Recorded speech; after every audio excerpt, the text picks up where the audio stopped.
Hello, everybody, and welcome to our Money in the Bank review. I am John Pollock and Wai Ting here at Post Wrestling. Thank you for jumping on for our live review moments after our 3-hour, 37-minute premium live event from London, England. Was it about the length you expected? Give or take. Yeah, I figured we were going to be past that 3-hour mark. So going, anytime you're flirting towards 4 hours, that's a show. That is certainly a show. But as expected, very hot crowd at the O2 Arena that was on its feet for most of this show. I mean, this was a great crowd that they had tonight, and that was evident from the first match onward. Absolutely. I mean, as the man himself said in the center of that ring, they are the show.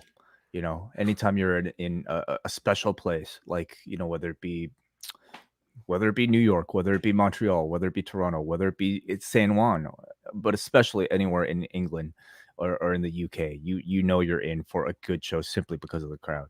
We will talk about one of the more interesting segments on a WWE pay-per-view in a long time as our international ambassador, John Cena, would appear on this show and seeming to make a pitch for all of your local dollars to go towards securing WrestleMania for London, England. Was it so much of a pitch? Or was I think more it was as much announcement? as I mean, we will. Do you want to talk a bit about that segment right now? It was John Cena appearing and essentially stating, you fans have been underserved. You deserve WrestleMania. And I cannot fathom doing this segment in such a public fashion, and that this is not something that is in the planning stages, if not outright planned for them, because I think this would be such a letdown to this country at this point to not have a WrestleMania set up for them. But I think one of the keys, though, is the fact that for these, especially as Nick Khan has stated, for these big shows, like they want big fees from municipalities to come and to do them. And they did get one in Cardiff for last September's show. They did not get one for this one for Money in the Bank. And I would think for a giant WrestleMania event and what it means for the home market is like, that would certainly be something that they want for the added expense of going all the way to the UK and changing up their, broadcast times in North America and such, that they would want a major subsidy for that, is what I would assume that they would want to make that, because you can take WrestleMania wherever you want. It's going to be very profitable for them. So if you're going to go out of your way to another country, much less continent, I think they want to be heavily compensated for that. So do you believe this was a campaign for something that has not been agreed upon yet? It's really hard to like, the earliest this could be is 2025. We don't have a Mania for the year after Philadelphia, at least announced publicly at this point. Could it be? Yes. It's not as though they came out and had John Cena announce that WrestleMania is coming here in 2025, which they very well could have done. But I cannot fathom that this is not something that they felt confident enough that would, I think, like this. I just cannot imagine that this is not something like really, really serious at this point, that they felt confident enough to dangle it, while also like healing Australia, who comes out of this. You're not getting a WrestleMania. Well, I mean, I didn't know about much of a Australian sort of England rivalry, but they really could have named any country. It could have been a Canadian going out there. If it wasn't going to be in London, England, then they would have gotten booed anyway. I mean, it's very interesting, and I think much of the discourse coming out of this is how much of this particular moment, this particular scene involving John Cena being the ambassador to the UK, has to do with the success of All In.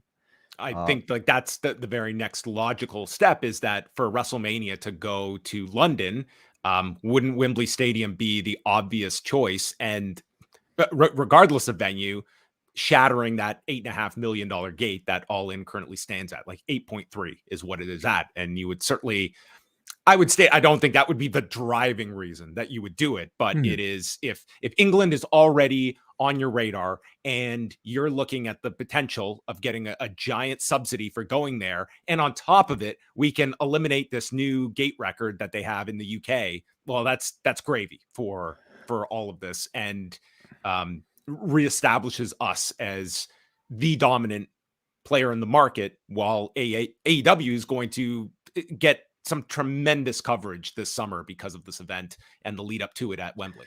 So even without the subsidy, you don't think that they would just go there on their own? I can't throw it out completely, but I think that, like, Nick Khan has stated as such, like, they want all of their premium live events to eventually be able to be subsidized, to be getting fees for all of these. And I think WrestleMania would lead the way. There are plenty of places that would probably pay for a WrestleMania, like think of some of these countries out there and what they are willing to pay for major concerts, major races, major sporting events. And WrestleMania is now, it's not the Super Bowl, but it is something of great value to a lot of these different places that if you're looking at international options, like in Australia, like they had that pay-per-view a few years ago, 2018, and they got like money for that. I mean, I only suggest like the whole subsidy portion of the conversation is one I hadn't really been thinking about up until this point, because I almost feel like because of this scene, regardless of whether or not they're getting paid to do it, this feels like as much of an announcement that we're going to have WrestleMania in London as anything else. Well, for all we know, they could have it like locked up at this point. Because again, I could not fathom you doing this when there's no guarantee yet, that you're just dangling this out there for such a degree. And would a scene like this make much difference to the government, I suppose? Like, how would the government even gauge interest by again, like, I'm just supposing here of the fact that you come here and you tease this, and it's like this groundswell of fans like demanding this WrestleMania, that it's suddenly, look at this rabid audience going crazy. And I mean, it's not like we're saying, hey, it's coming. We're definitely doing this, but this would be, if you don't have a deal closed, this would be a hell of a persuader if you are WWE. And Nick Khan was also seen in the front row, sitting there during the show as well. So he was over there for this event. So I'm sure, England is very, very big on their radar. And I think this segment, in some ways, it was the most interesting thing on the show because of what it means. And we'll talk about the segment itself and the involvement of Grayson Waller. But let's dive into the show. The only thing of note on the pre-show was an interview with Paul Heyman, who did one of his tearful promos where his eyes were bloodshot. And he says he has never seen Roman Reigns like this. He's known the Usos since they were 4 years old and the family for 40 years. And he is going to wipe them off the face of WWE and expunge the Usos from WWE history. This beating will, quote, violate the code of sports entertainment. It won't be PG.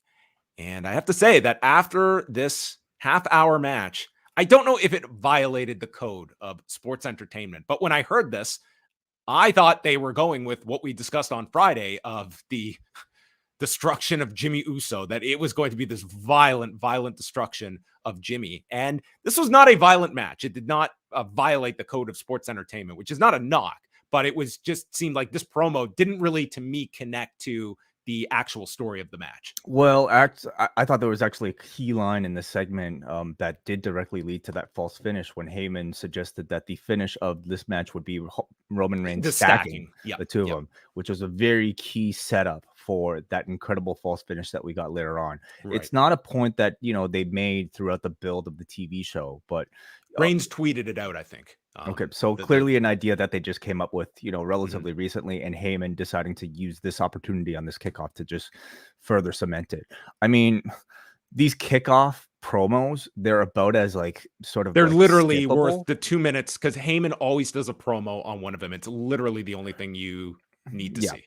And by the end of the year, I don't think any of us will remember any of them. They certainly don't get brought up ever in these sort of conversations. But I'll say, I don't think Paul Heyman ever phones these in. And this was especially the case here. The man pulled out some tears for this kickoff promo that, I mean, actually ended up, having a good deal of relevance to. He's spoken before when he's had to do these emotional ones, like wearing the tie that he wore to his father's funeral and like getting into the headspace for one of these interviews. So, I mean, yes, this was, the noteworthy portion of the kickoff. There is a Bond-style opening video to the show, and our announcers, Michael Cole and Wade Barrett, your SmackDown team. And we're kicking off with the men's Money in the Bank ladder match. Logan Paul, LA Knight, Ricochet, Butch, Shinsuke Nakamura, Damian Priest, and Santos Escobar. Escobar is out in war paint and Aztec-inspired gear. Cole says that Ricochet might be the odds-on favorite, which is funny because this week he was actually the betting underdog. If you were looking and at the odds that were out there. LA Knight established himself as the betting favorite last night. Well, according to Cole, whatever sportsbook he was looking up, it was Ricochet all day. Everyone had their money on Ricochet. Some big losers on that book. Big reaction for LA Knight, and then a ton of heat for Logan Paul as he enters. And they begin and everyone goes after Logan Paul. And they would set up these spots where whenever one of the guys had like the breakaway for the ladder on their own, it would be Paul to disrupt them and play the heel. And clearly it was LA Knight who was the favorite among the fans, which was evident when he hit this DDT to Butch of all people in England, and they all cheered LA Knight. So Butch grabs a cricket bat that Michael Cole fails to recognize, but Wade Barrett did. And we got some great stunts from Ricochet, including a tope con hero through the ladder to the floor. And then Logan Paul hits a frog splash to Priest on the ladder that is bridged between the ring and an upright set of steps. And this ladder didn't break, and it looked painful as hell. This would be a painful night for Logan Paul. That was the takeaway from this. And this was just the first of several. They're making these ladders extra strong these days. Yeah, which WWE. Are great for these splashes where the guys just got to absorb another 260-pound man splashing on top of him. This is like death for Priest. And probably not great for Logan either. I think Wardlow would have appreciated one of these ladders in his match. That's true. Butch then climbs the ladder and he applies a choke to Escobar and he pulls him back onto the ladder bridge. So they are down. And then from the shot, you just see Ricochet rise onto the rope with a springboard 450 onto these two onto the ladder bridge, which looked nuts. Butch then is climbing, moonsaults onto everybody. Ricochet and Paul then springboard onto the ladders with Nakamura and Escobar. So all four are fighting. Nakamura and Escobar get tipped one way. Then Knight tips Ricochet and Logan Paul. And the idea was that both were going to land on standing on the top rope, and Ricochet would transition seamlessly into a one-man Spanish fly through two tables on the floor. Seems simple, right? Unfortunately, Ricochet lost his footing, and he was not giving up on this spot. No matter how dangerous it seemed, he got up and got enough balance. He didn't get full balance, and rotates Logan Paul as best he can, and Logan Paul comes down at this hideous looking angle where it looked like he went headfirst through these two tables on the floor. Miraculously, these two seem to be okay from this, in particular Logan Paul, but this was his elimination from the match. But my God, this has been a frightening week of near misses. Well, wrestling is always dangerous, especially when you're talking about a match like this and the expectations that I think, there was on people like a Logan Paul and a Ricochet to deliver something very memorable and highlight reel worthy. This stuff does not always go off without a hitch. This was definitely scary though. And I'm sure everybody was especially nervous because this is a guy still really from the outside world, and a Logan Paul getting seriously injured in a professional wrestling setting is going to make headlines that are at a level that you wouldn't see, even if it was somebody like a Sting, for instance. So thankfully it didn't seem like there was anything wrong, but the angle, at least from what we saw, looked potentially very bad. I hope Sting wasn't watching this. I hope so. No, either. Yeah. So they're down. Priest chokeslams Butch off the ladder. Then Knight dumps Priest out of the ring. Everyone is going crazy for Knight, thinking he can win it. He hits the blunt force trauma to Escobar, tosses Nakamura out one by one. He's just taking everyone out.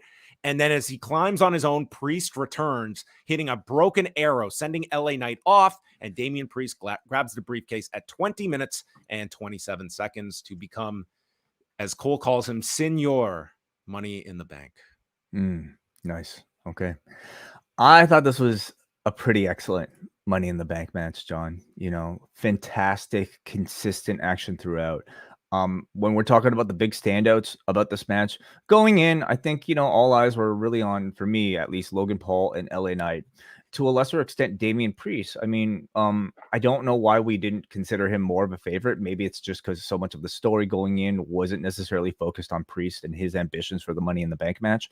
It seemed like all the discussion was either on Logan Paul or LA Knight. So really, the guy ended up becoming a bit of a dark horse. When you see him with this briefcase, it makes all the sense in the world. You know, like he is a guy who I think you can already justify putting into a championship run. I believe maybe personally that I thought he was so close that he didn't need the Money in the Bank, but obviously this sort of spotlight won't hurt. And, you know, we'll just kind of build further attention on him by the time he does become champion. But I also thought Butch came out of this looking really good. You know, yes, this is Pete Dunne in his hometown or home country. I guess I'm not exactly sure if he's from London or not, but he's been like stuffed so down the card that I just didn't think like he'd have anything special. But there were several moments where this crowd was just way behind the bruiserweight. I think everybody just kind of recognizing this is a big moment for a guy that we've seen grow up now to be in this sort of position. He did great.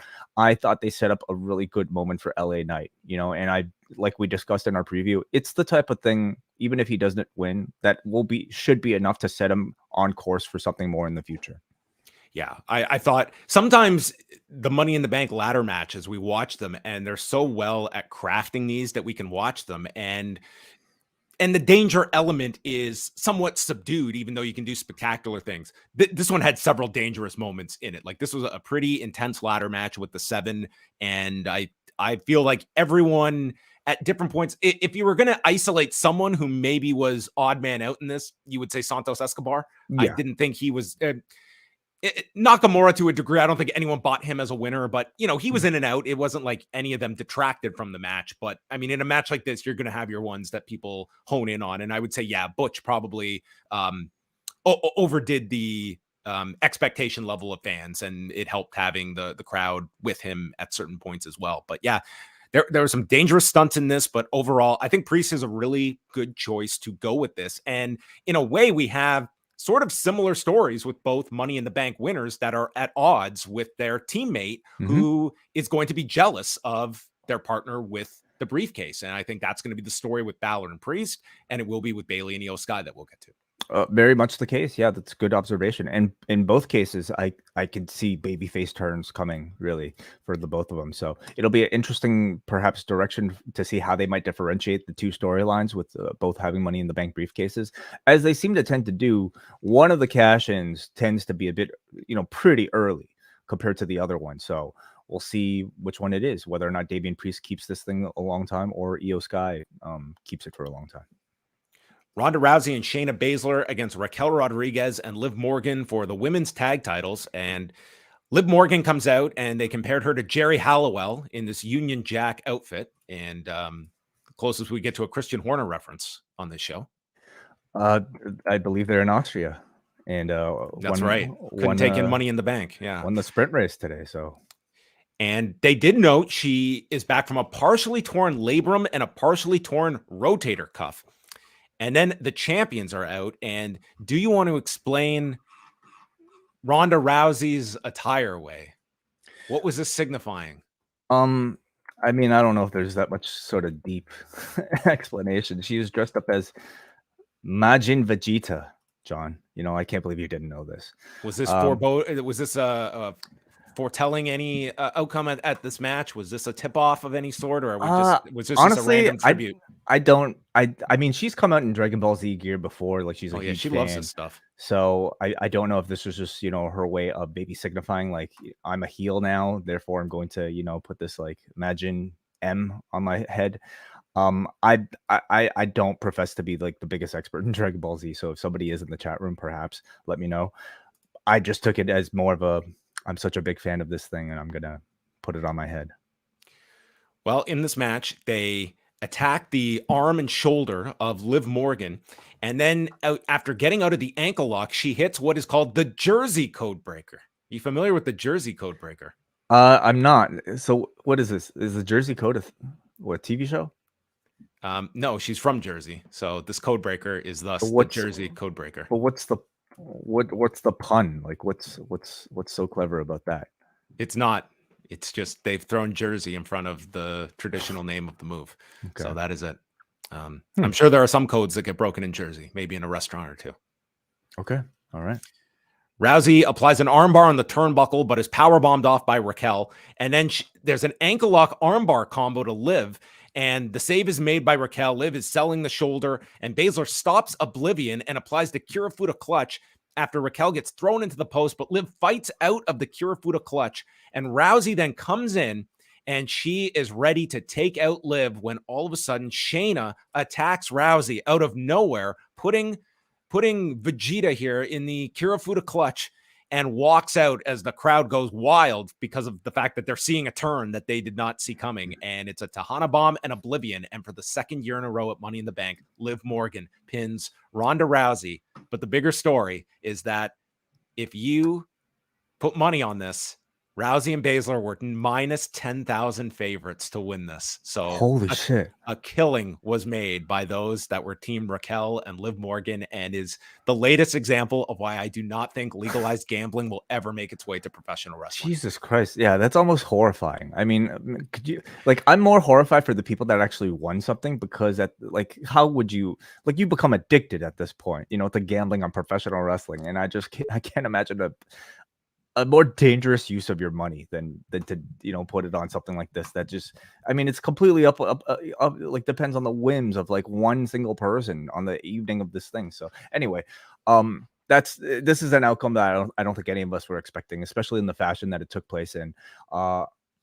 No signs indicating anything leading to this this sudden turn from Shayna Baszler onto Ronda Rousey. They are relatively new in their run. It feels like, almost. It doesn't feel like they've gained that much sort of like notoriety for being tag team champions yet. So I almost felt like it was really abrupt to see this end in this fashion like this. In fact, I was almost even a bit disappointed by it, because I think in ring, these two have actually started to build some really great chemistry together, doing almost like a BCC level, like sort of like technical, fast-paced aggression type of style. I thought the match was getting pretty good. Liv selling was good, and set up like a really nice body part story for Shayna and Ronda to show off their styles with. And then all of a sudden, this team is completely over without any sort of like indication. What did you notice anything in the match? Was it because like Ronda tagged herself in? Like where was the descent that was teased at all? The descent will be explained on Friday. Monday? What show are they on? They're on one of these shows. So she goes through the whole match. They're working together. Everything's right. And then excuse me. Wai was he was aghast at this stunning turn by Shayna Baszler. So here's the thing, looking at this, like the overall picture here. So coming out of WrestleMania, like Ronda has the arm injury, and that affected her post WrestleMania. Like they had to wait for her to be able to come back and then do the tag title run. And then you have had Liv Morgan hurt as well here. And I'm just wondering if they have like this hard out that they wanted to get to this match by SummerSlam. And Dave Meltzer had mentioned like this was always the plan for the two to break up. So obviously they want to get to this match at SummerSlam for a certain reason.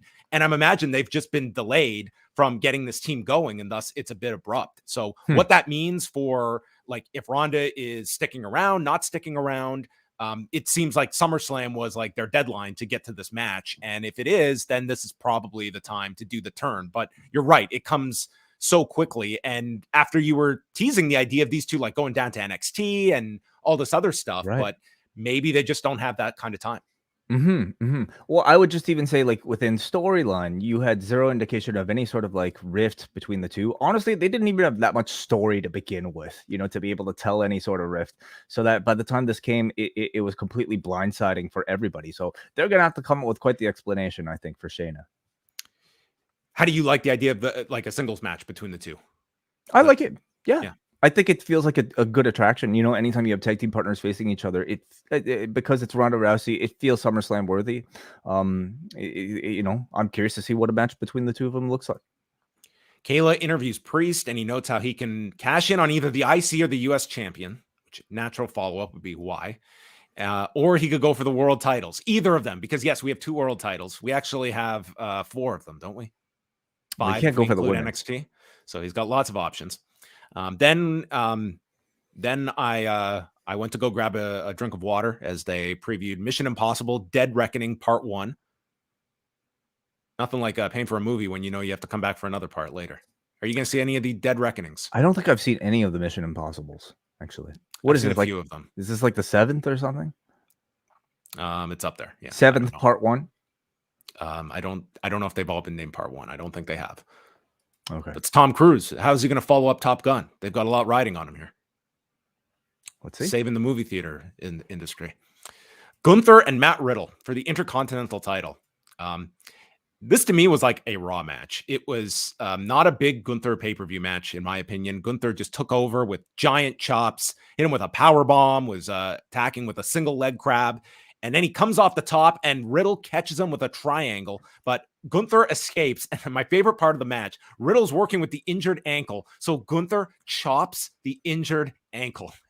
This made the match worthwhile for me. And then he tapped out to an ankle lock in 7 minutes and 48 seconds. And what this was getting us set up for Gunther's real program, which is not Riddle. Instead, Drew McIntyre returns. The crowd sings for him. It's his first appearance since WrestleMania. And he pie faces Drew, who responds with the Glasgow kiss and a Claymore before grabbing the Intercontinental title. And it seems that we have yet another program in motion as Drew McIntyre is back and is on the Raw brand as of the draft. And obviously paired with Gunther, that would be the case. It's an attractive SummerSlam match for the both of them. You know, for Gunther, one of the biggest challengers he's ever had for this IC level championship. And I mean, they've teased really Sheamus and Gunther all the way back to that Survivor Series with NXT, if you remember, where they had that wonderful interaction. And I might have even been like Drew that might have eliminated Gunther, if I'm remembering correctly. But anyway, obviously they had the WrestleMania match together. So they've been really kind of flirting with this idea of Gunther versus Drew for a long, long time. And SummerSlam feels like a great time to be able to peak it. I mean, this was a match that I think we all knew the sort of result, you know, going into it. What were the odds for this one? Do you know? I can look at it. It was, I don't think it was, Gunther was minus 2,000. So, I mean, not minus 10,000 like Rousey and Baszler were, but still That's a pretty crazy. sizable favorite. Yeah. Yeah, I feel like this would have, like, he would have been, well, who knows? You know, I don't even want to talk about this. It's so hard to even measure. But this was, to me, like the type of match that you would put on the show just to almost guarantee like a hard-hitting, you know, quote unquote banger, as they like to call them, you know. And I felt like they delivered that. You know, you had Riddle here, who is great at wrestling against bigger opponents in this very aggressive, hard-hitting style. And I would almost suggest pivoting Riddle over to more of that type of wrestler, you know, so that he could pair off and have these types of matches with wrestlers like Sheamus, rather than doing a lot of this sort of, you know, surfer dude stuff. But it was also, you know, done to set up a really great reception for Drew McIntyre as well. Yeah, I do feel with the return of Drew, like one of these baby faces on Raw, I think needs to turn, whether it's a Riddle, whether it's a Drew. Like when you have Owens and Zayn, who are regulars on the show, you've got Cody, you've got, you know, you've got a handful, even like smaller guys like Nakamura and Ricochet. It's like, it is open for somebody to turn to. It's gotta be Drew. Like, cause I don't know how good Riddle would be as a heel. You know, Drew, whereas I think Drew has already shown that he could be a fantastic heel, and maybe it comes after the Gunther loss. Who would fans be tougher on as a heel, Riddle or Jungle Boy? Probably Jungle Boy. I think Riddle, it'd be tough. Well, we will see what happens. Riddle just sort of felt like just the opponent of the month and backdrop for Drew's return. Dominik, Mysterio, and Cody Rhodes. We have Rhea Ripley in the corner. So he was not out all on his own, as Cody had alluded to. And Dom tries to leave, and Cody brings him back in. Ripley got involved, yanking Cody off the apron and setting up a suicide dive as Dom then runs him into the post. Brief heat for Dominik. The crowd is singing for Cody. So there's a big moment here, and the camera unfortunately kind of missed it, where Cody came in with the cast and then proceeded to take it off, which led to Dom looking scared. So they inform us after the fact that Cody's arm has been fully healed. So he no longer needs the bionic cast. You mean working a full house show schedule? He's fine.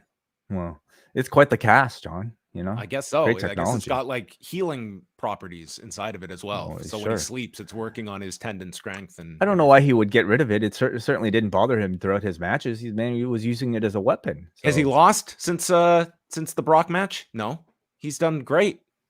Sure. Who needs a wrist? Who needs an arm? He's doing fine. Break it again. Why not? Yeah.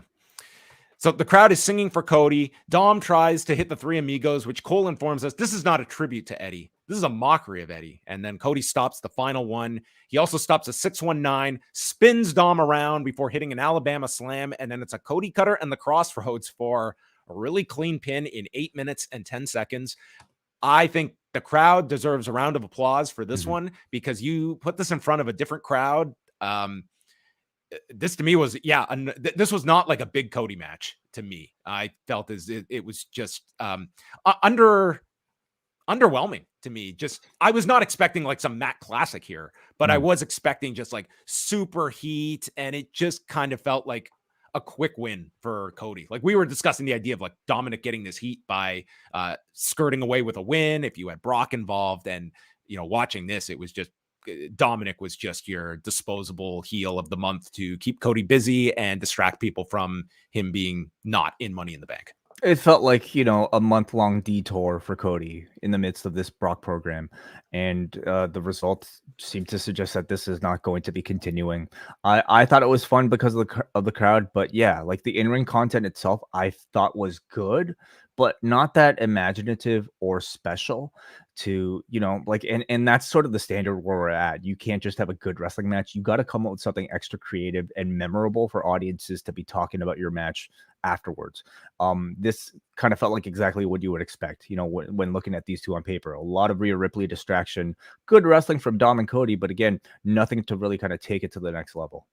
Yeah, and nothing teasing the Brock direction, but you would think like that. He's not making the flight. Not unless it's that Saudi Arabia money. So no Brock on the show. But I mean, the challenge was out there, and you would think you shoot that angle in the next, like whether it be Monday or next week, sometime in the near future. You're right. You could put Cody on SmackDown on Friday and set it up that way and have a Brock appearance. So I would think, within a week to 8-9 days, we'll have that set up, and probably all the key matches for SummerSlam. Just by pure chance, this week, 2K23 is 33% off. So great time to go pick up a game if you're looking for one that got critical acclaim when it came out. So that's great. I'm looking for a new wrestling game this week, right? I guess if you could only buy one. Our competition is sleep, as they tell us all the time. That's what our competition is. Everything. John Cena comes out, and this audience all lost their mind collectively. I mean, he comes out. I mean, this is Jacob Toretto here, man. This is royalty. Straight off of that final scene. I won't spoil the movie, but did you watch it yet? Have you seen it? Fast 10? Yeah. Yeah, he's not in the final scene. I meant his final scene. Oh, his final scene. Yes. Yeah. Well, he was great in Fast 10, everybody. You have watched enough of these movies to know that that's not a declarative statement that this was his final scene. I think there's still life in Jacob. Okay, yes. But what a lovely surprise, especially for a crowd overseas that probably, I don't know if any of them would have expected to be able to see John Cena in any sort of wrestling capacity prior to tonight, because he's a guy who makes sporadic appearances anyway. And when he does, unlikely going overseas, unless it's maybe a Saudi Arabia in the future, but this was a wonderful surprise for this crowd. Well, he comes out and everyone's just wondering what's he here for, and they're just going crazy. They're singing his theme, and he mentions how long it's been since they've had a premium live event here. But the reason it's been so long is because of the decision makers. Boo! I was waiting for a cut to Nick Khan to just like wave, saying it's your rate of return. Ari Emanuel? Imagine Ari Emanuel. Dude, I heard this fascinating interview with Ari Emanuel recently. If you go listen to Freakonomics, he was on a few weeks ago. I finally listened to it this week, and it was something. He's not sure how to feel about London, or the decision makers are not sure to feel about London. They think it's a hostile environment, it's a distraction, and the fans take over the show, which is hilarious because we're now at a time where the audience has never been more on board with the on-screen characters and stories that they're pushing. But let's tempt fate. And Cena says, "You are the voice and the heartbeat. You don't take over the show. You are the show." This is going to be in so many video packages, these sound bites and so much, all the PSAs. Cena says he wants the world to know you are underappreciated. And for my 20 years of wrestling, you have earned my respect. So I'm going to try and bring WrestleMania to London. They're like, yes, John, thank you. You're going to bring it here. I mean, he says, let the people know what it will sound like when WrestleMania comes here. And of course, they lose their mind. I was just waiting for him to say, now you guys are second in line because after a bit of a snafu, I owe Taiwan a WrestleMania first. Probably not happening. No. Grayson Waller interrupts John, and he comes out and he says how much of a fan he is of John, loves the jorts, loves his movies, tears up over his performance in Scooby-Doo, and says WrestleMania should go overseas, but it should be somewhere beautiful like Australia. Boo! That part of the world sucks. And he brings up all of John's losses recently to Austin Theory, Roman Reigns, and Way's favorite, The Fiend, where Grayson notes, I love how meta that was. I love that it's actually considered a match. Great. Yes, this was a loss. This goes down on Cage Match as a loss to him via video production. And these people, this was a very true statement. These fans, they only remember the last thing they saw. All you need is one viral moment, and I can help save your career. By hosting the biggest Grayson Waller effect of all time at WrestleMania in Australia in a couple of years. Okay.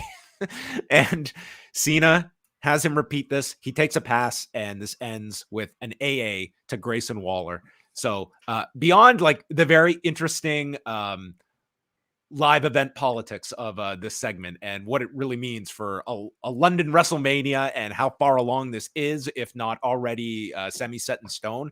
I do think another part of this was Grayson Waller, first of all, being tapped for this segment. It tells me they are very high on this guy, and I thought Grayson Waller was terrific in this segment. He was fantastic. I mean, this was his best main roster appearance, and far. for most, this is probably the best they've seen of Grayson Waller, period. He could have come out and he could have, like, you know, done a cartwheel or a shoey, and it would have already been better than any of his SmackDown appearances thus far. They've clearly, you know, put some investment into this guy by giving him a segment pretty much weekly on SmackDown since it's call-up, but none of them have made him seem interesting at all. He really has just kind of been like a bit of a glorified mic stand in a lot of these segments. This was finally a moment where you got to see Grayson Waller be Grayson Waller and to show off his incredible charisma. This kid looked like he belonged on this stage for years next to John Cena. And you have directly here a comparison between how Grayson Waller did with John Cena and how Austin Theory did with John Cena. And of course, it helps that Cena didn't completely cut Waller down like he did Theory. But I would say just based off of their performances alone, Waller did so much more in this time than Theory did. He looked so confident. His delivery was so smooth. The cockiness was there. I have to think he was nervous about this, but again, you wouldn't have been able to tell by looking at his performance here. He was, I thought he was tremendous in this segment. Like he was, he revealed the fact that in that Carmelo Hayes match back in April at the Spring Break-In special, breaking his leg, which, as we had noted when we talked about that show, like it seemed evident, like something was up with that finish, and revealing he broke his fibula in that. So I mean, he has been limited physically for the last 2 months, and you would think the fact that hopefully he's ready to come back shortly, and it seems like they are going to get him going pretty significantly once he's all healed up and cleared to go. So this was a great segment for Grayson Waller, and maybe we will look back on this and either state this clearly meant that they were planning London for Mania, or if somehow it doesn't, I feel this London crowd will have a long memory and reference this segment for years to come. I just don't know if they've ever teased the crowd this hard with bringing a WrestleMania to their city and then not follow through with it. But not in such a public way. Like sometimes you'd see it like house shows or something, like maybe we'll bring a WrestleMania here, and it's an easy cheap pop. But this was on the pay-per-view with one of your figureheads in John Cena. They would have flown Cena just to do this, don't you think? I don't know if he was filming anything and just conveniently was here. He is doing a movie, I'm pretty sure. But anyway, it worked out, and he got here. So I mean, and London benefited, and Grayson Waller especially benefited from it. So maybe that's the match that they'll do. Well, and as London. Well, I mean, like seeing the success of this Wembley Stadium show for AEW, like if they can put in 65,000, like if you have any concern about people traveling to the show, which I wouldn't to begin with, but I mean, this is just kind of proof of concept here of what AEW is doing. And this show, I'm sure it's going to do very well on Peacock. That I don't think the time zone difference is any kind of factor like it used to be. And that was the real reason I think that it prevented them from doing these. Watching F1 has told me that like regular times don't matter at all. There's something to be learned there. When you have a product people want to see, and this is like 7 a.m. time trials and races going on, and it that's the price you pay when you're trying to create an international product. And maybe the trade-off is that this is now suddenly something that's a bit more palatable and easier to access for somebody living in a UK time zone. So it's a wonderful segment, I thought, for everybody involved, and probably the most interesting thing coming out of the show. Women's Money in the Bank ladder match: Bayley, Io Sky, Trish Stratus, Becky Lynch, Zoey Stark, and Zelina Vega. So early on, Bayley and Sky tipped the ladder with Stark and Trish on it, and this looked to be the spot where Trish came down and the ladder hit her, and later they did a close-up, and her nose was like all busted up. And it looked like a cut and a bruise, hopefully not like a break or anything, but I imagine this was the spot where she kind of banged her face into it. But dude, Trish, at one point, she does this incredible head scissors to Bayley, balancing her weight by using the ladder rung. I mean, like, her athleticism is remarkable. For someone that is 47 and doing this and is hanging with these women, and I think like it's like rather remarkable. Like, here she is doing a ladder match at 47. It really is incredible. I don't know if I often think about her age just because she looks exactly the same as she did like during her last run, but like we probably don't talk about her enough. Sky hits a moonsault onto everyone. Crowd is chanting for her. And then Trish and Becky have to work together to stop Vega. And there's a stratisfaction to Bayley on the ladder bridge. And then Becky is rammed into the post, and Stark brings out handcuffs. And she puts the handcuff onto Becky, but can't get it around the turnbuckle. So Becky has to continue the match wearing a handcuff. Stark then is placed on the ladder bridge, and Becky and Trish fight onto a desk. And Trish takes a manhandle slam onto the ladder. So this would be the end of Trish's night in the match. And Stark hits a blockbuster. You think Becky is out, but she would have one more comeback. So Vega and Stark are on the ladder, and Vega, out of nowhere, pulls out a chancla and starts attacking Stark with a chancla. And then there's a code red by Zelina Vega to Zoey Stark onto the ladder bridge. And we get Wade Barrett dropping the Amazing Red reference. I was waiting for Cole to try and one-up him with the indie reference, but we did not. Sky is alone in the ring, and she's climbing. Everyone thinks she's winning it. Bayley tips it, and they are furious at this. It was a really good spot. Bayley climbs. Becky returns, and Becky fish hooks Bayley with the handcuff to stop her from climbing. And as they are on opposite sides of the ladder, Io handcuffs the two together, so they are caught on the ladder, and Io climbs over top of Bayley to secure the briefcase at 18 minutes and 4 seconds. A really, really clever ending to this, and I really enjoyed like the Bayley Io stuff that I think is going to be like fast track to get to something with those two. Whereas Balor and Priest feels more like a slow burn type of thing. But overall, I thought this match was laid out really well. I think the men's match was the more exciting match overall, but I thought this one had its moments as well that I think you also had less. It seemed like Io was the big favorite, and then it was sort of split among the others of who was going to win this thing. But you got the big babyface win here with Io Sky, and the crowd went nuts for her. It was a gigantic, but one of the biggest on the show was Io's win. I think Io was maybe like the crowd favorite, but watching the show and just judging by the storyline alone, they kind of understated her chances. They never really kind of, put that focus on her the way they didn't read the odds. No, but not, at least not in the way that Becky had segments. Or who else grabbed the briefcase here? Zelina grabbed the briefcase. So clearly she probably shouldn't have done that because she had no chance of winning here. But For me, what I will always remember about this match is this incredible finish. I love this finish. I think it's one of the more clever finishes that they've ever come up with for Money in the Bank. A match type that at this point is what, 20 years old? Almost 20 years old. Almost. With two instances of these matches, like almost on every single pay-per-view. And at this point, it's hard for me to think that they'd be able to come up with something unique. Not just even about Money in the Bank, but ladder matches, period.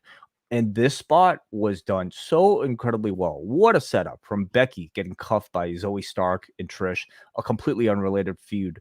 But then having the handcuffs the rest of the way, and Bayley costing Io the opportunity to justify Io doing this to the both of them. And then down to this perfect visual presentation of Io locking their hands perfectly framed within this ladder so that they're stuck on the ladder. I thought it was genius. And whoever came up with it, if there are several people involved, I mean, Jesus, like, credit to them. Reach out way at postwrestling.com. Take credit for your finish you booked. Yeah, I'll give you a shout out on a pro wrestling podcast. They did a great job furthering all the necessary feuds. Io and Bayley, even Zelina, I thought came out with something. She got, to me, the big spot of the match with, the code red off the ladder, which got a huge reaction. Everyone, I thought, gained something here. And Zelina Vega and Amazing Red at SummerSlam teaming up. Is he still wrestling? No. Well, but he come out the of right call. Everyone's retirement is negotiable. Maybe he'll join the LW. Or maybe Zelina Vega will go do a House of Glory show. That's probably not happening. No. Okay.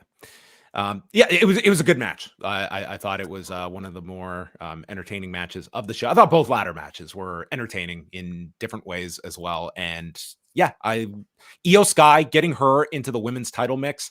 I think like either title mix on Raw or SmackDown, I think it needs like some fresh blood, like an Io Sky. It will really rejuvenate things with Io with Charlotte, Io with Asuka, Io with Bianca Belair. You figure Rhea. She's going to be. Remind me, she's on SmackDown, correct? Is she on Raw? Damage Control? I don't know, man.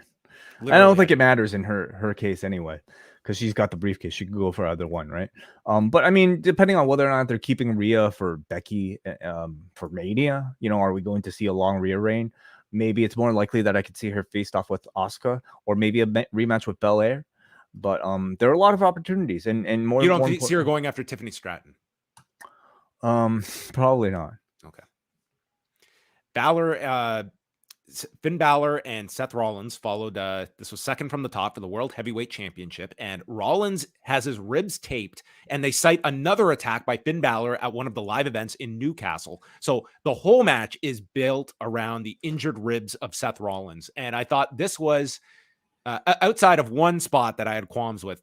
The whole match was built around the rib injury, which when they did the attack the next night when he's working against Braun Breaker, like, yes, they're acknowledging it, but it's Seth doing his Seth Rollins match. And it's been one criticism I have had of Seth is that no matter what injury he sells, he does his match and he is not cutting out any of his spots, no matter if he's selling the knee, and in this case, the ribs. So Balor is stomping away, kicking at the knee, at the ribs, hitting it with like knees. And then we get the 1 count kick out by Seth Rollins. So the 1 count kick out, everyone is just, that's the new in vogue thing, at least this week. Balor is yelling at him in defiance, goes back to the ribs, and Rollins manages a buckle bomb that they make the call back to SummerSlam of 2016. And so Seth, gasping for breath, selling the knees, the ribs, climbs up to the top for a huge frog splash and lands on the knees of Balor. You know how much sympathy I had for this babyface as the knees got up? Absolutely none. Well, listen, no pain, no gain. Okay, he sacrificed his injury in order to do more damage to his opponent. Well, if it's all pain, you must explain. Okay, that's my motto. Okay, I need to know, why were you going for this frog splash with your broken ribs that I've been watching and invested in here for the last 8 minutes? So he misses the frog splash, and then it is Balor going for the coup de grace that misses. Rollins misses with a stomp, but he hits the pedigree. It's a delayed cover, and Priest comes down with the briefcase. And this was a nice little tease of what is Damian Priest here for. And Rollins eyes him. The crowd is chanting, "Cash it in," and it distracts Rollins as Balor hits the shotgun on the floor and a coup de grace off the desk another coup de grace running off the steps, and he rolls Rollins in, hits the shotgun drop kick, and Balor climbs up. But before he can hit one final coup de grace, he eyes Damian Priest, and it momentarily distracts Balor and leads to him missing the coup de grace and allows Rollins to hit the stomp and pin him in 12 minutes and 31 seconds. So Rollins retains, and Balor and Priest proceed to argue on the floor after the match. And I wouldn't say, I went in and was thinking like this is going to be their attempt to go out and do like the big match stealer on the show. I wouldn't say this was that, but I did think the storytelling was very good, save for the frog splash in this match and with the Damian Priest stuff, that I enjoyed it. And I wasn't too upset over the fact it was a shorter match than you're trained to expect. It was 12 and a half minutes, which for a Rollins pay-per-view match for the world title, you would think is on the shorter side, but yeah, this was a long enough show. So. Yeah, I agree. I thought it was a good match. Both guys are so incredibly athletic and fluid that I don't think they can ever have a bad match. The in-ring action was great with, Balor targeting Seth's ribs and selling, from Seth. I thought was like maybe inconsistent based on the moveset, but it's kind of what I've come to expect with a Seth Rollins style match at this point. So it didn't really bother me. But I did come out of this match feeling like it was rather forgettable, and maybe on a card like that was this stacked with 2 Money in the Bank matches as well as the Bloodline Civil War match, maybe this was always only going to achieve so much. But I also feel like this deep into the show, I kind of maybe needed a little bit more extra again to make me remember this one and to have it standard a bit more. So I'll say I didn't think it was all that dramatic or interesting before Priest came out here with the gimmick, and that to me was probably the most engaging aspect of it, was what Priest was going to do. What exactly was he expecting to do though? Like, was he just here to taunt to taunt Rollins? Was he looking to actually cash in? I think that's the question that you come out of this. Like, what was Priest's intentions here? Was it simply to that Rollins is injured and he's ready to pounce if Rollins why didn't he pounce after Rollins won? Because he won. He wasn't in a compromised position. But if he lost, then he wouldn't have been able to cash in. Well, he was thinking maybe this guy would be unable to continue with his rib injury. I don't know. I'm not writing his promo for him. He's got to explain that. Okay. I'm not giving away free logic. We also had the watch parties on this. Johannesburg, South Africa, and New York watching Money in the Bank. Yeah. We had some Bud Light ads throughout the show as well. So hopefully they made millions of dollars on this show. Kayla speaks with Seth Rollins, or not with Seth, with Kevin Owens and Sami Zayn in a private box. And they were here tonight to announce that tonight Roman Reigns is going to get what is coming to him. Mm-hmm. He did, I guess. They did. This was very necessary for this show. I mean, I think it's nice to have a presence with, 2 of your biggest stars on the show as a part of this, especially 2 guys that have, their deep connections to the bloodline themselves. Maybe there's something in them wanting to, extend the runtime of this particular event, or I don't know, let the audience come down before the main event, because you got to get come down for that interview in the private box. Well, that was their presence. They did confirm Rhea Ripley and Natalya for the Women's World Championship on Raw. So Natalya has earned a title shot. Right. Her and Sheamus having great weeks this week. Yeah. Lose 5 matches in a row, complain about your place in life, and then get a title shot. Why not? That's the key. And then the Bloodline Civil War is our main event with Roman Reigns and Solo Sikoa against the Usos. Roman Reigns entrance, 4.5 minutes. Okay. It's to me always a glorious 4.5 minutes, because like if I'm watching this on a delay, I get to catch right up. I get to go downstairs, eat some pizza. It's the best. Nick Khan was not missing this match. He was there in the front row. I don't know if he was participating in the "fuck you, Roman" and "tribal wanker" chants that went through the O2 Arena at the beginning. Sikoa starts, then Reigns wants in, and Sikoa stares a hole in him before finally tagging. And the crowd gets behind Jay before they lock up. I'm just going to state that this match, I'm sure it's going to be memorable. It's going to be memorable for the last 5 minutes. I don't know if it's going to be memorable for the first 25. I don't think so either. This was like, if you watch this on mute, again, all praise to this crowd that they were into this. But I was watching the first like 25 minutes, and dude, this was the slowest plodding match that I was just struggling through. It was like they were doing so little. So the crowd is chanting and keeping this thing alive. Reigns is telling Heyman how England is full of idiots. And then we have the heat on Jimmy for a long time. Sikoa would yank Jay off to prevent the tag. And then when Jay is finally tagged, he hits a hip attack onto Sikoa. And then they dive onto Reigns and to Sikoa. And the Usos hit a double spear to Roman. And Sikoa makes the save. And the announcers are trying to state that had it not been for Sikoa, Reigns would have been pinned there. And Cole is reminding you that it was December of 2019, the last time Roman was beat. And then Michael Cole in his line of the night, 18,885 have been loud and obnoxious all night long. And he said it in such a normal way that it felt as though he doesn't truly know the offensive nature of the word obnoxious, as he was like, this crowd, they're so great. They're being so obnoxious. This is how dull I was feeling at this part of the match.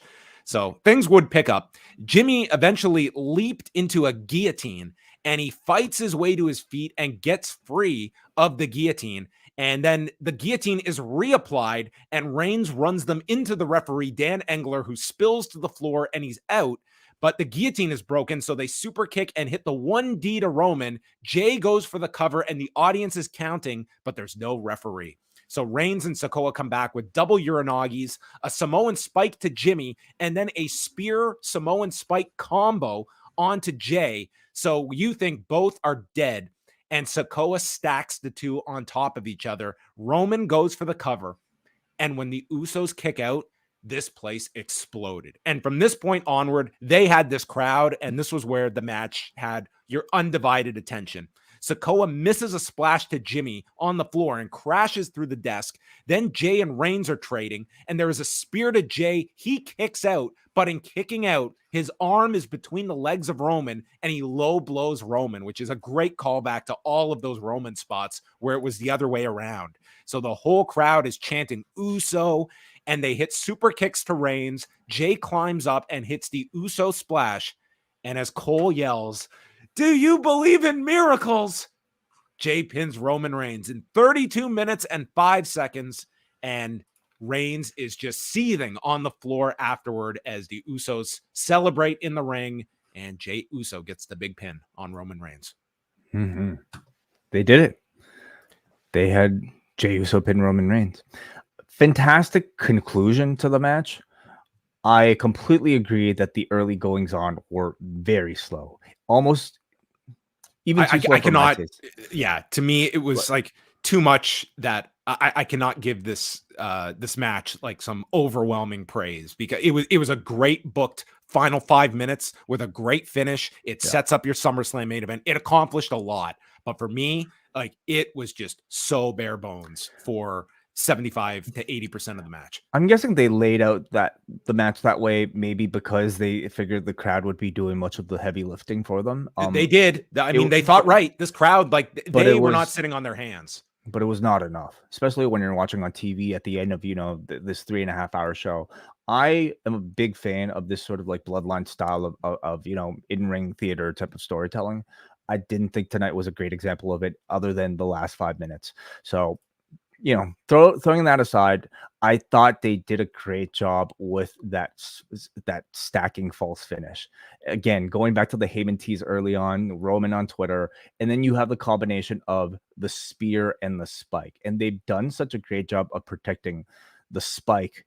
Even talking about the Ridge Holland match yesterday, all focused around his injury from the Samoan spike. That coupled with the spear, coupled with the stacking, coupled with Paul Heyman on the kickoff, giving you, not a prediction, but a spoiler, really, really had, I would say, most people biting in that as the actual finish. And when both Usos happened to kick out of it, I thought that was not, number one, just like a wonderful moment. It was a wonderful callback, perhaps, to just all the times that the stacking finish actually worked out for them.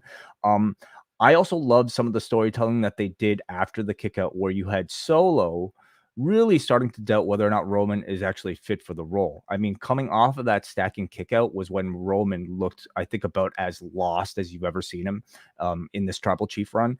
And instead, I think just through like their acting, had Solo start to question whether or not he should be following this guy. And he started to lead. He started to grab the ball, and he started to lead Roman for a period. So I thought that there was some wonderful building non-verbally just between the two of them through that.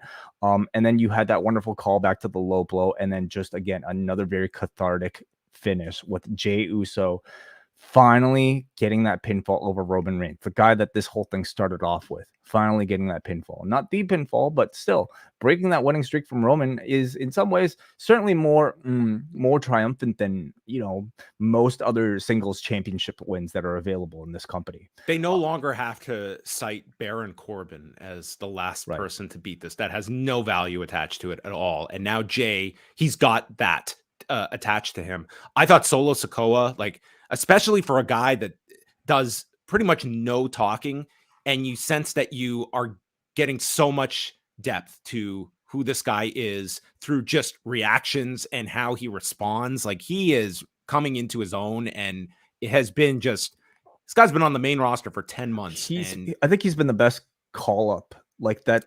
I mean, would you consider him a performance center guy? Yes. I don't know how much independent wrestling experience he might have had prior, but I don't think it was anything all that notable. He, to me, feels like a homegrown WWE talent, and one that I feel is might be, at least, the 2.0 era, that their best creation. I think of the 2.0 era, 100% he would be. I'm looking up here. He was on Independence, for a few years, but I mean, you're talking about not a crazy amount of matches before he got to NXT. We're talking probably 20 matches that he had from 2018 until 2020.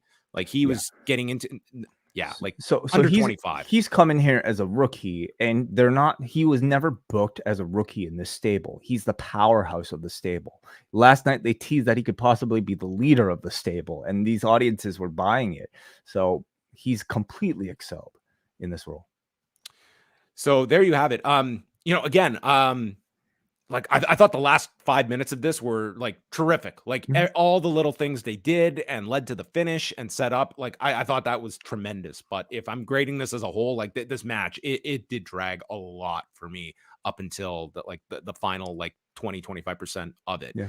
Overall, where would you thumbs up show, thumbs in the middle? Thumbs up show, John. I don't know if I don't know when the last time I would have even given a thumbs in the middle show for a WWE event. It might have been Rumble last year or something, but wrestling is really good right now. What a week we've had in professional wrestling. These past 7 days has really just been remarkable. And there's more to come in just 10 minutes with the collision here. But there's these PLEs from the WWE. They almost always deliver, especially when you have a combination of great in-ring action and also great storytelling. Yes, the main event was a little bit slow for the first 20 minutes, but by the end of it, they got where they needed to go. And there are a lot of wonderful, intriguing big matchups that are already being set up for SummerSlam.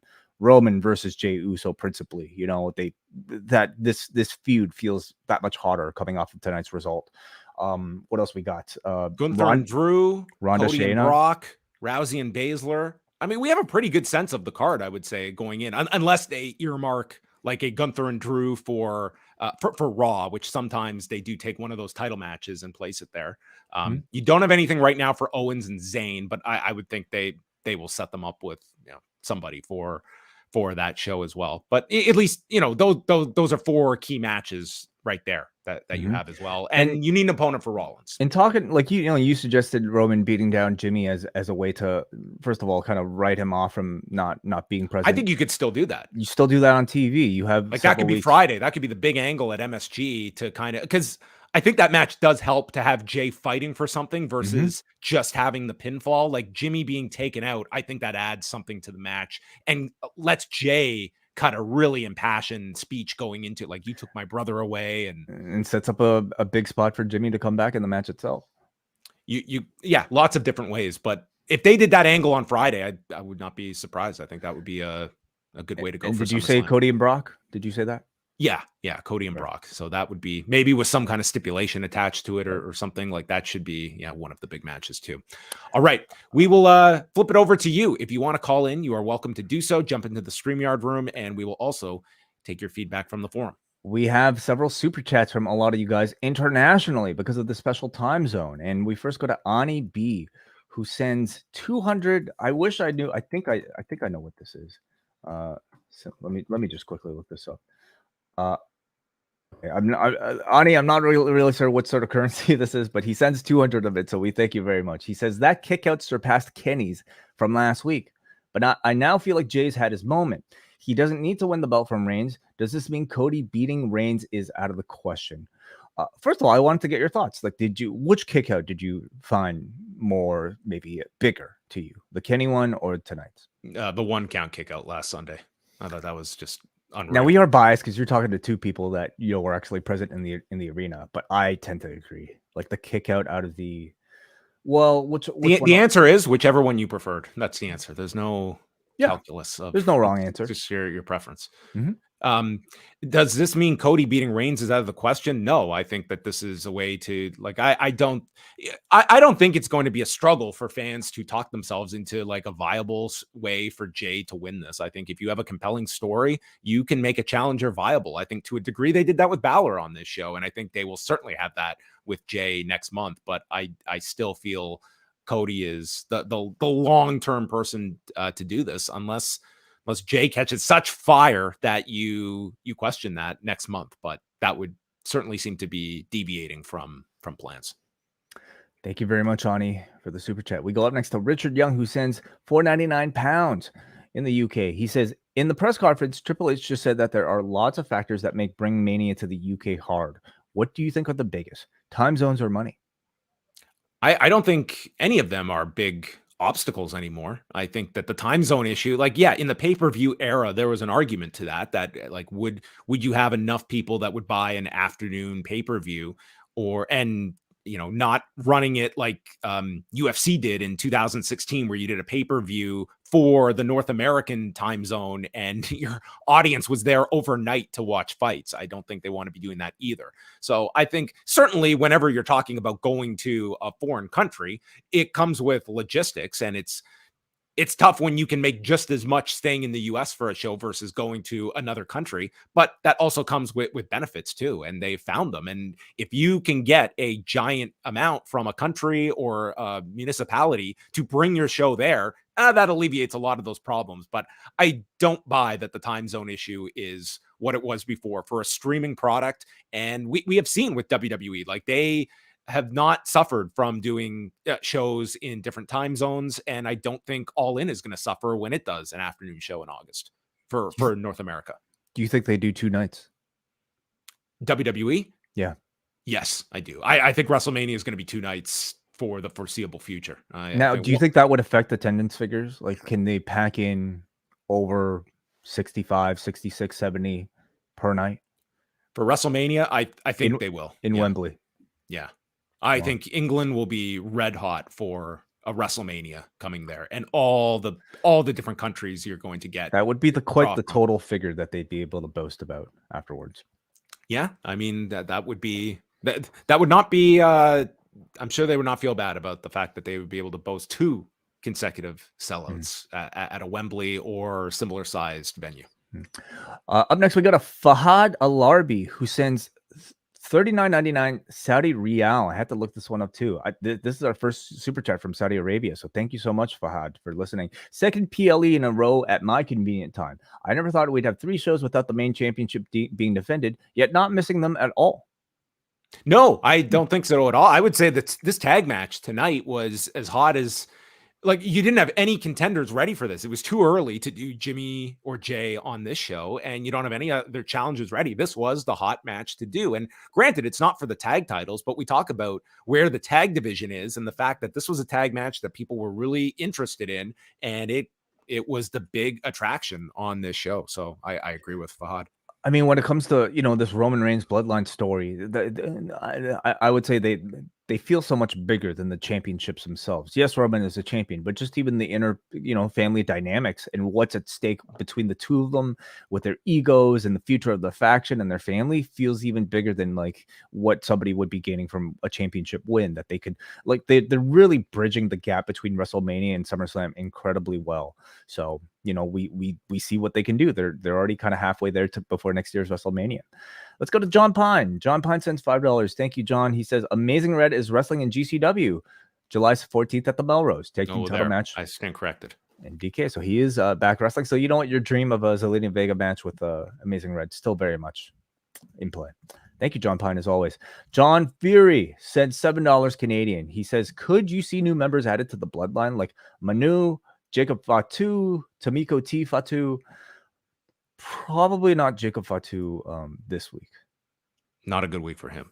I'm fine with if there's a reason for it. Like there was a reason for Solo to be added and he became a principal member of the group. But if it's just numbers, I'm always hesitant when we have just numbers for the sake of them. Like there needs to be a defined role for them. And I would think for your main story, that would be the case. So yeah, it depends on like if there's a purpose for it. So that's my answer. I would have said no to this question even if you were to bring up Solo Sikoa, like a year ago, because I didn't think that he'd work out this well. So it's hard to say, without knowing who it is, what they're capable of, and what sort of creative that they could come up with. Now, what we can say is that whatever this group of minds that have brought us these stories, they've delivered every single time. So I have full confidence, if it's any of the people that you mentioned, if they were to be inserted into the group, that it has a really good chance of doing well.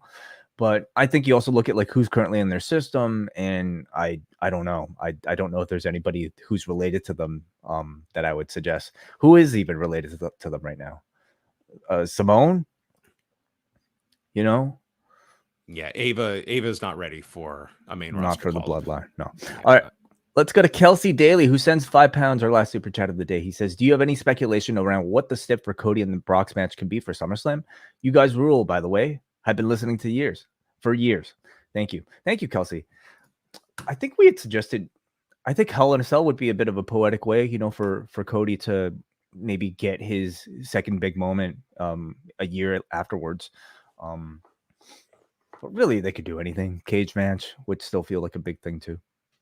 Yeah, I mean, part of me thinks like if you're going to do Hell in a Cell, it's like that could almost headline one of those like September, October shows on its own.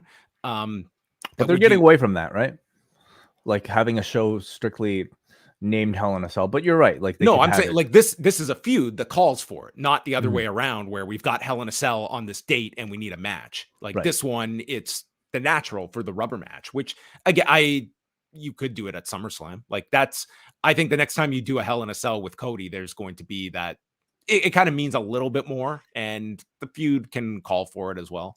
Or you could just market it as, whether it be a submission match or an I Quit match. I mean, you could throw whatever at it. It's ultimately the third match between them. And it all comes down to if you want something to enhance it. Who's your daddy match? Who is your daddy? Okay, let's go to our phone calls here. And let's start with I believe this might be a new caller. Stu, are you there? Yes, can you hear me? Hello, Stu. Hi. Yes. Sorry, I'm on Bluetooth headset, so if I cut off, then... Yeah, I went to the show tonight. It's my first show, first WWE show since WrestleMania 32. Okay. Which is, weirdly, since the first time I actually started listening to you two. So that's a long time. Yeah. I had a great time. I thought the crowd was brilliant. I don't know how it came across on TV because I've not obviously had a chance to watch anything back. I've not been able to listen to your show because I've been traveling back to the hotel.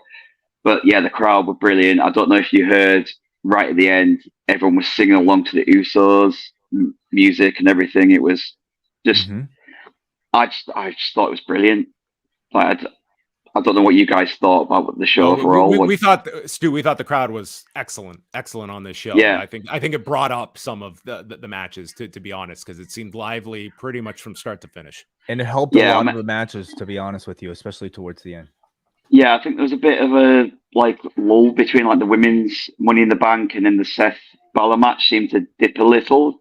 But I think towards the end of those matches, it seemed to pick up. I didn't particularly like Damian Priest coming out in that match if he wasn't going to cash in. I thought that was a bit pointless. Maybe just a way to kind of. Sorry, go ahead, please. I just didn't think it really added much. I thought if he was going to come out and actually cash in, it might have been fun. But to just stand there and do nothing, it didn't really. I didn't personally. I just didn't think it added much. They always like to tease, maybe just even as a way to announce that, hey, now you've got this interesting dynamic between Balor, who wants the championship, and Priest, who has a very viable path to it. It almost just seems like a way to play with the very interesting, unique dynamics that exist right now. But I want to ask you, I wanted to ask you about the John Cena appearance. Tell me about maybe what the reaction was like to that surprise, and your thoughts on WrestleMania possibly coming to London. What were you talking about it with the people there? Give us. Report.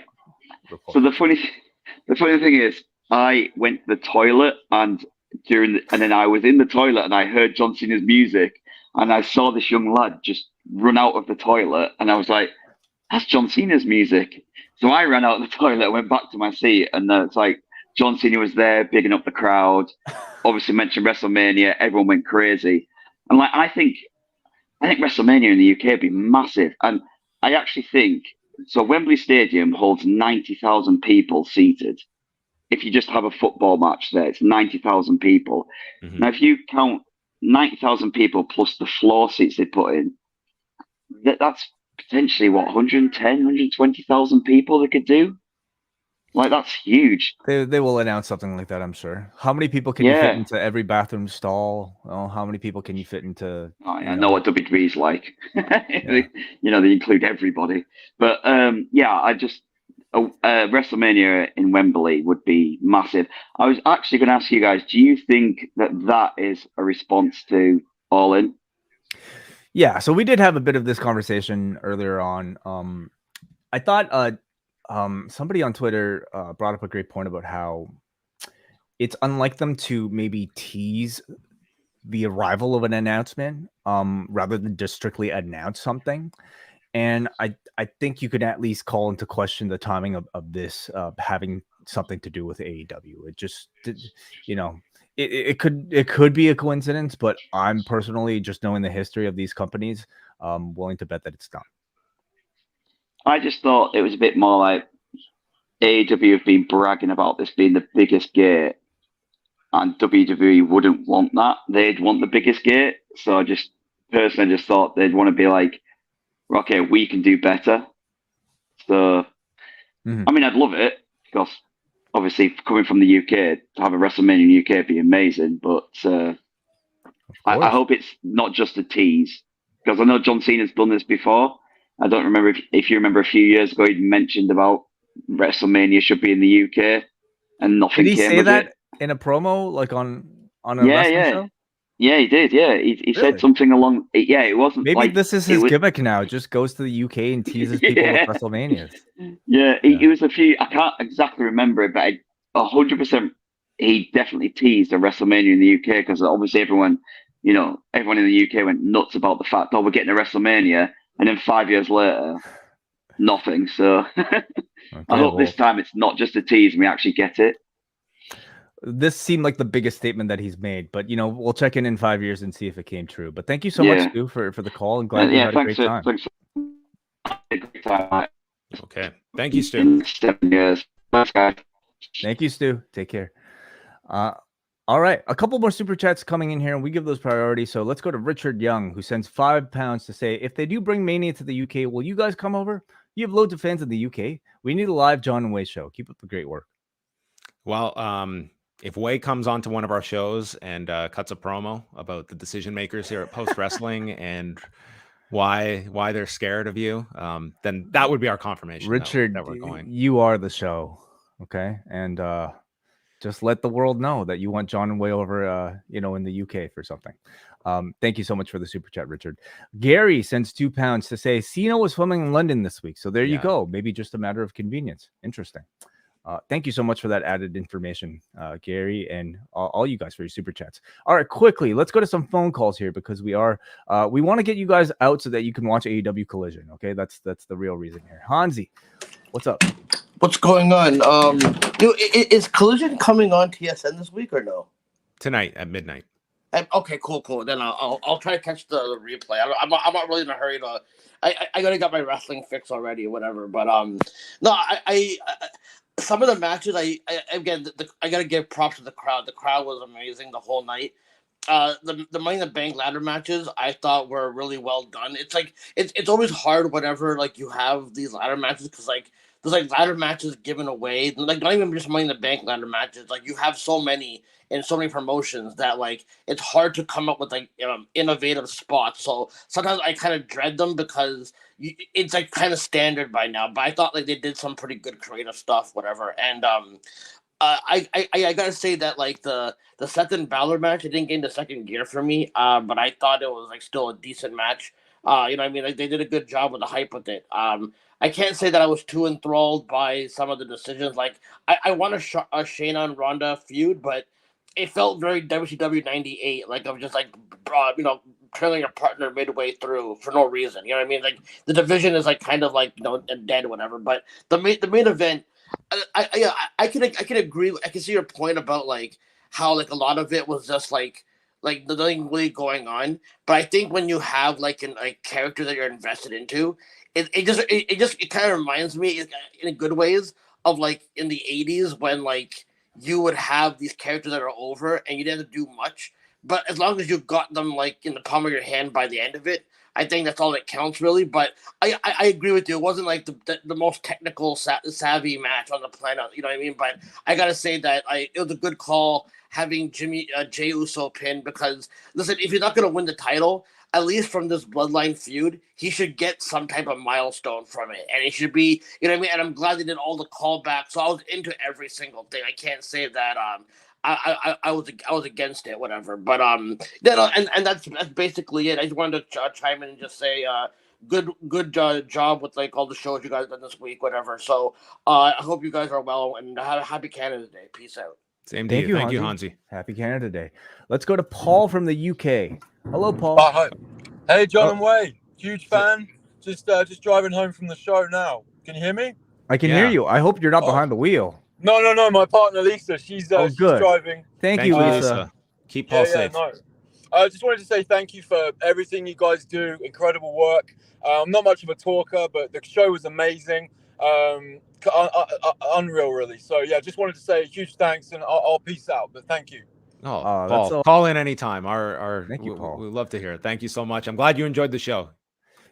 It's so lovely that we get to hear from almost like a different group of people doing the show in the afternoon. So I love these afternoon shows. Look at this, just calling in and say, hey, we love you. Come to the UK. I mean, man, great. Let's just move their way. Maybe I'll go tomorrow. You want to? It's so nice over there. We'll just we'll go move in with Benno. So positive. Let's check in here with Muggin. Hey, Muggin. Look at Muggin. Just he's smiling. He loved that. I want you to read the screen cap. It says the NOI bloodline ends here. Okay. It's what? It says the NOI bloodline ends here. The NOI bloodline ends here. Okay. You loved that match, didn't you, Muggin? I mean, top to bottom, this was a hell of a show. It was a hell of a show. Listen, a great story always has callbacks. And in that match, there were plenty of callbacks, especially going back to Night of Champions 3 years ago in the Dome. When Roman hit the low blow as he was kicking out to Jay, and to see that and to see the tables get turned on that, it's like these kinds of things reward viewers like me who pay attention, because I don't know if you noticed during like takeovers or whatever, like, I mean, in each of those matches, like there's always an acute attention to detail, because there's always a little something that you can pick up on, and this applies here. Man, this is excellent, especially like the last. I'm not trying to laugh, Muggin, but it's like when we like think this stuff out, it's like how low are our standards that it's just like, man, Roman used this move once. You know what'd be cool? Someone uses the move against him, and we're like, oh my God, they remembered it. And it's like, that's where our level is at, where it's just like, okay, the move that worked for him was used against him. And it's like, amazing. You know what I mean? Like I don't think it's so hard to just be able to do simple stuff like that your audience will totally applaud you for. And I'm not saying you shouldn't. Like, it's great to call that stuff back, but at the same time, like, when it's not done, I think that's the frustration, is like, it's not exactly rocket science here either. No. Well, I will say there aren't many feuds that have lasted this long with memorable things attached to them like that. You know, most matches that we see on a day-to-day basis are like, you know, built what with 1 month sort of program. Even rematches. I mean, sometimes you'll have like, you know, a buckle bomb with Seth Rollins and Finn Balor, but I think it's relatively rare, especially in the context of one singular uninterrupted long program like with the Bloodline. So yeah, I think it's worth applauding. And not to mention the fact, like, I mean, that near fall where Roman stacked both Usos, that called back to WrestleMania when he did it to Edge and Bryan, and when the Usos kicked out, my head almost hit the ceiling because I couldn't believe it. Don't do that, Muggin. Not We need you literally. to call in. How would you handle SummerSlam? Okay, going with the idea of Reigns and Jay, like, how do you book that match? What do you think would be the best way to put that together? Roman losing tonight needed to happen because him tasting defeat for the first time in like 3.5 years is just going to make him even more of a monster heading into Detroit.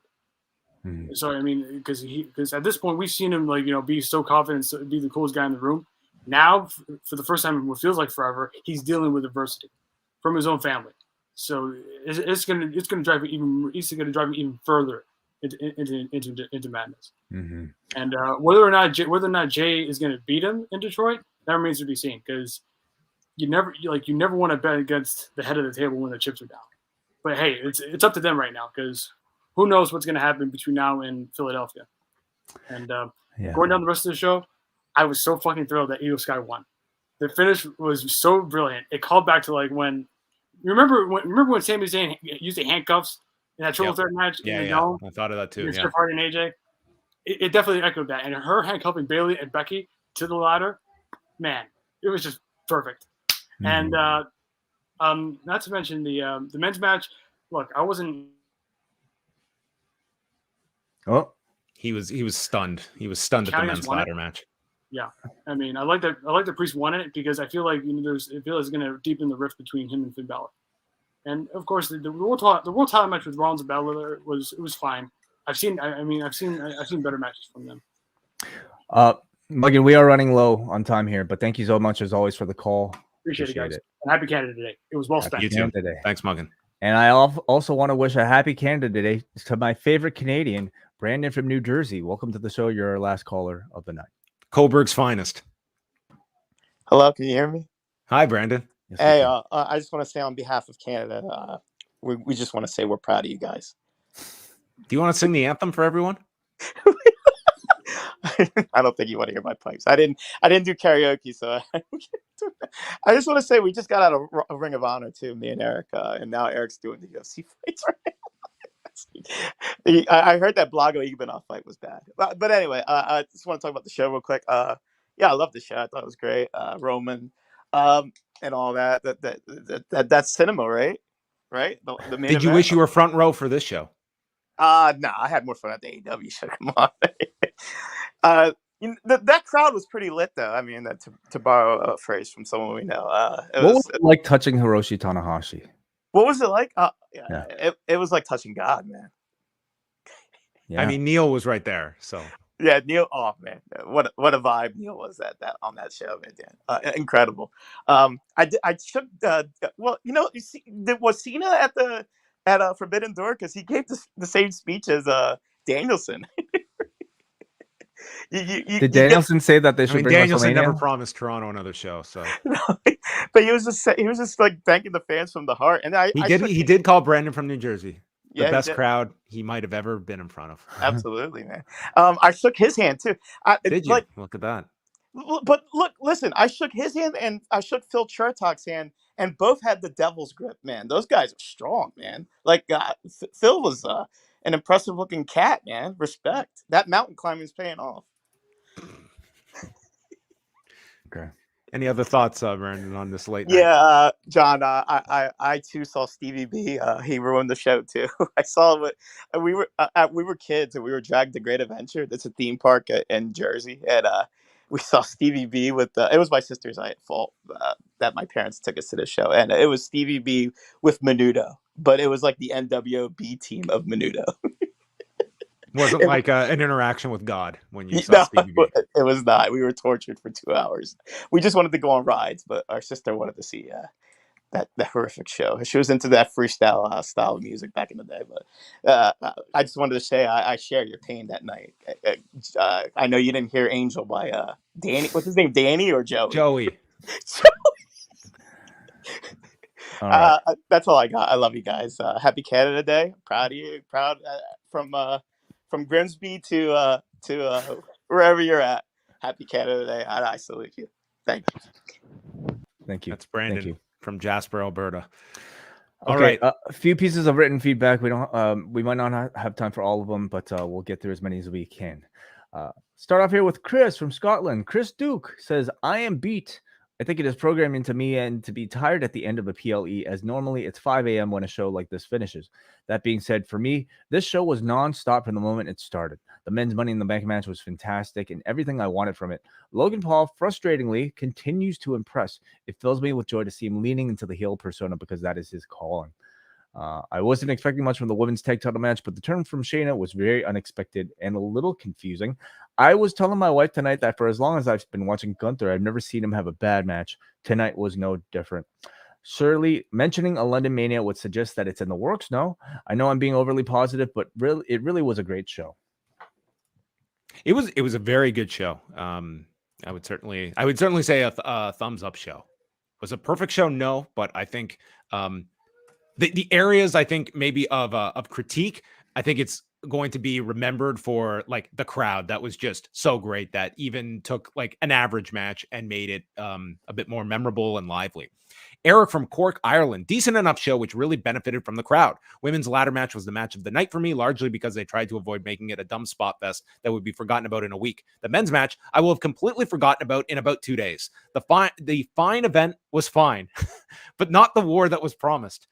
They worked it as a standard WWE main event match with lockups, headlocks, and none of the aggression or hatred I would have wanted from this. It's a good point because the Heyman promo, it set it up like this is this man, Roman Reigns, out for blood to dismember these two. And it was not fought with that aggression, that match. Like it was, I think that kind of emphasized like you just the very slow plotting nature of the first half, which again, granted, you had the audience with you, but it was kind of counter to this promo that was introduced at the beginning of the night. Waller came across as a bit of a geek with Cena. He's done nothing positive since being called up, and I don't see how tonight helped him. I thought he came across really well with John Cena. Like this guy went toe-to-toe with him. Yes, he took the AA, but I did not think this was a negative appearance for Grayson Waller. For me, like, you know, you're talking about John Cena here, who at this point is a movie star, and I think every bit like of like what The Rock almost felt like when he came back for his run against John Cena. Not to say, you know, Grayson Waller is in a similar position to where Cena was, but the fact that he was able to be in the ring with that level of superstardom and not feel out of place, I think was a huge win for a guy straight out of NXT.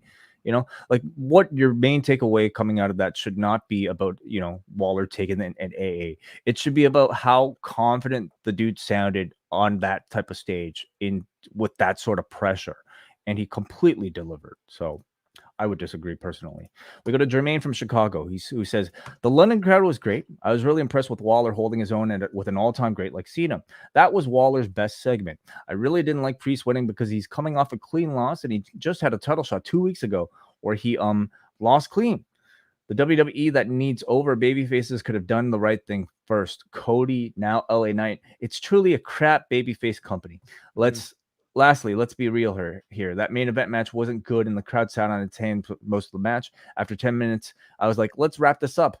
Great angle should lead to a great match, and too often Roman matches are average. I can admit his presentation has gotten better, but his in-ring has not had a great week. Okay. Listen, I'm not going to disagree with him. Like you and I were not into this match for a good portion of it. I cannot say that about that crowd. They were not sitting on their hands for that match. They were singing, they were chanting at Roman throughout. I mean, they were alive for this. And at times I was surprised because so little what was happening at times.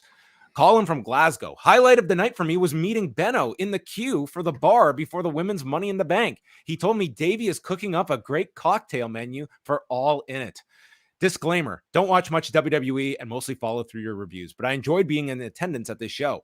In between the men's Money in the Bank match and the main event, or he's going between the Money in the Bank men's match and the main event for match of the night. I probably give the main event the edge because the closing stretch from the double stack near fall was phenomenal. Cena segment was an incredible atmosphere to be part of. I never thought I would see a UK crowd cheer Cena.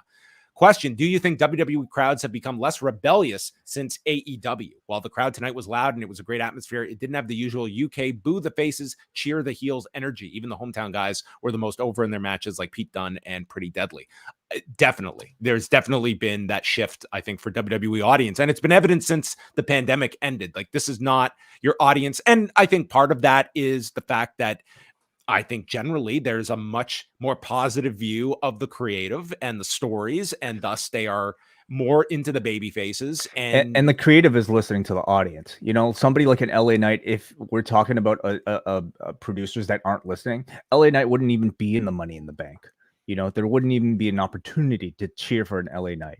So I think it's a combination of people that are listening to crowds and giving them what they want, and maybe just, I don't know, wrestling fans just getting tired of, you know, booing for the sake of booing. And I don't even think that was really that much of an issue. So, all right, thank you very much. Anything else? That is it. Let's go to here. Actually, BG and Paps from London just left the O2 after a great event. Men's ladder match was the match of the night for me. Bloodline tag started off slow, but where we sat, there was a huge bright light shining at us. This took a lot of the crowd out of the match. I even heard some CM Punk chants. LA Knight and Cena got the biggest cheers, and London still loves their Bayley song. Good fun was had, despite wrestling fans still thinking showers and deodorant is illegal. Okay, well, there you go. I thought they were going to take their shoes off at one point when they're doing that song. Oh, do you think there were any shoeies afterwards? I know that's more of a Australian thing, right? Yeah, but I mean, why not? It's been exported. When we get Waller versus Cena and Grayson Waller beats him at WrestleMania in London, yeah, we will. Okay. Thanks everyone for tuning in tonight for our review of Money in the Bank. On Sunday, we will have Kate and John Cena with Collision Course, so you can check that out on the Post Wrestling Cafe. You can support us at postwrestlingcafe.com. Tons of bonus shows coming at you on a weekly basis, and we'll have some news about that on Monday, going over some of the changes to the cafe, updated release dates, and what we have planned for the summer. So postwrestlingcafe.com is where you can go. A $6 subscription gets you access for a month to the site, and then if you so choose, you can stick on board.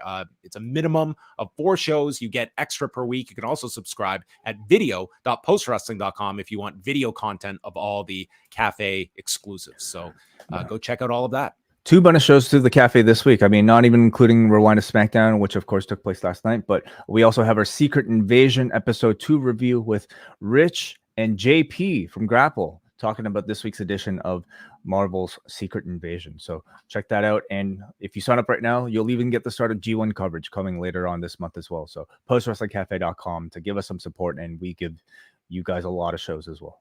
All right. Thanks everyone for tuning in. Have a great rest of your weekend, and Wai and I will speak with you Monday night after Raw.